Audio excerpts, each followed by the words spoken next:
प्रभु यीशु मसीह में मेरे प्यारे भाई और बहनों, आप सभी को मैं पास्टर अमूल्य और मेरे परिवार की तरफ से प्यार भरा जय मसीह की। आप सबको आज सुबह परमेश्वर का वचन सुनने के लिए हार्दिक स्वागत करता हूं। आज का वचन का विषय है, हम सब पुजारी हैं। भाई बहनों, यदि हम पुराने नियम में देखते हैं तो लेवियों के लिए वेदी शब्द एक चाबी की तरह है। बिना वेदी बलिदान को ग्रहण किया जाना असंभव है और बिना बलिदान कोई भी मनुष्य परमेश्वर के पास अपनी प्रार्थना विनतियों को लेकर जा नहीं सकता। इस बात के लिए एक पुजारी को होना जरूरी है। नए नियम के अधीन पहले पतरस 2 अध्याय के 9 पद के अनुसार परमेश्वर के लोग पवित्र पुजारी हैं। निर्गमन के 19 अध्याय के 6 पद में परमेश्वर इजरायली लोगों को इस तरह से कहता है, तुम मेरे दृष्टि में याजकों का राज्य और पवित्र जाति ठहरोगे। परमेश्वर हमेशा यही चाहता था कि इजराइल उसके पवित्र जाति हो, लेकिन इजराइल के लोग पापपूर्ण जाति बन गए थे। आज के समय में परमेश्वर चाहता है कि कलीसिया उसके पवित्र परिवार बने और जिन्हें उसने अंधकार में से अद्भुत ज्योति में बुलाया है, वे सब परमेश्वर की स्तुति प्रशंसा को घोषणा करें। अगर हम लेवी के पुस्तक 8 अध्याय के 1 पद से 14 पद और 30 पद से 36 पद तक पढ़ते हैं तो हमें पता लगता है कि हारून और उसके पुत्रों का प्रधान पुजारी के पद पर अभिषेक के बारे में वर्णन किया गया है। हारून और उसके पुत्रों को परमेश्वर ने इसीलिए चुना था कि वे पूर्ण समर्पण के साथ परमेश्वर का अधीन रहे।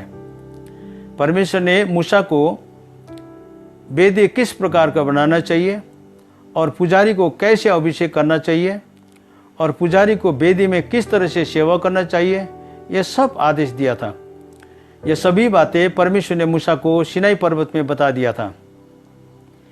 एक पुजारी सभी मनुष्य को लेकर परमेश्वर के सामने प्रतिनिधित्व करता है। यह एक भविष्यवक्ता से विपरीत होता है। भविष्यवक्ता परमेश्वर की ओर से उसके वचन लेकर मनुष्य के बीच में आता है, लेकिन एक पुजारी मनुष्य की ओर से एक प्रतिनिधि बनकर परमेश्वर के सामने जाता है।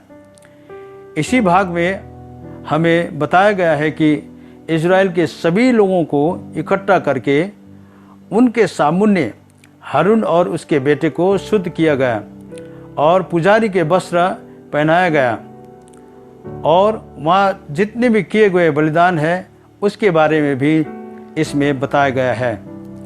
भाई बहनों, हम जितने भी मसीह में उद्धार पाए हुए लोग हैं, सभी को पुजारीपन का पद और अधिकार परमेश्वर ने दिया है। ये पद और अधिकार मामूली नहीं है। हम सबको पूर्ण तौर से समर्पित होकर परमेश्वर के अधीन होकर चलना है। हमें आज कई लोग जो संसार में पाप में फंसकर अंधकार में जीवन को ढूंढ रहे हैं, ज्योति को ढूंढ रहे हैं और फंसे हुए उन लोगों के लिए और कई विश्वासी लोगों के लिए प्रार्थना और अंतिम विनती को लेकर वेदी में चढ़ाना होगा, ताकि पाप में फंसे हुए लोगों को छुटकारा पाएं और विश्वासी लोगों को जीवन में जागृति आए और आत्मिक जीवन में उसको बढ़ोतरी हो। इन सारी बातों के लिए हम पुजारी और प्रार्थना और अंतर्विनती के वेदी होना बहुत जरूरी है। इसी प्रकार से हमें मनुष्य और परमेश्वर के बीच में मध्यस्थ होना है, प्रतिनिधि बने रहना है। हम सभी को यह याद रखना चाहिए कि हम जिन को अंधकार में से अद्भुत ज्योति में लाया है, हम सब परमेश्वर के पवित्र परिवार में से हैं। यही पवित्र परिवार से परमेश्वर उसके प्रशंसा और स्तुति की घोषणा चाहते हैं। परमेश्वर की ओर मनुष्य के लिए प्रतिनिधि बने रहें और मध्यस्थ भी बने रहें। ये परमेश्वर की इच्छा हमारे जीवन से है। इस पुजारी पद के लिए हमें उसके पवित्र लहू से शुद्ध किया गया है और पवित्र अभिषेक के वस्त्र भी हमें पहना दिया गया है और हमें इस पृथ्वी में एक बड़ा जिम्मेवारी परमेश्वर ने दिया है। इस जिम्मेवारी से हम कभी भी बच के निकल नहीं सकते। भाई बहनों, हमें हर हाल में परमेश्वर के आज्ञा पालन करना है उसमें समर्पित होकर अधीन रहकर वेदी में सेवा के लिए आना ही होगा और दिए हुए सेवा को हमें निभाना ही होगा। आज आप इस वचन को सुनकर आपके पुजारी जीवन में दिए गए जिम्मेदारी के बारे में क्या सोचते हैं? क्या आप जानते हैं आप कौन हैं और आपके परिचय क्या है? पहले पत्रुस 2 अध्याय के 9 के अनुसार आप एक चुना हुआ वंश है, आप एक राजपदधारी याजकों का समाज है और आप पवित्र लोग और परमेश्वर के निज प्रजा हो और आप जो परमेश्वर ने उसको अधिकार से आपको अंधकार में से परमेश्वर ने आपको अद्भुत ज्योति में बुलाया है और आपके जीवन में उसके गुण को प्रकट करने के लिए परमेश्वर ने आपको रखा है।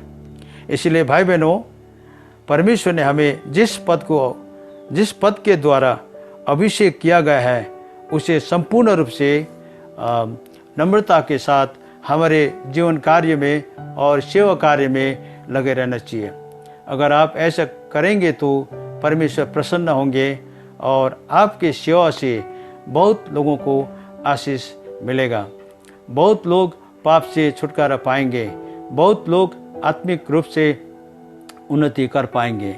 आपके पुजारीपन और वेदी हमेशा जीवनदायक बने और परमेश्वर आपके साथ हमेशा रहे और आपके जो परमेश्वर के साथ जो मजबूती है वो संबंध हमेशा रहे। आज के वचन धैर्य साथ सुनने के लिए परमेश्वर आप सभी को आशीषित करें।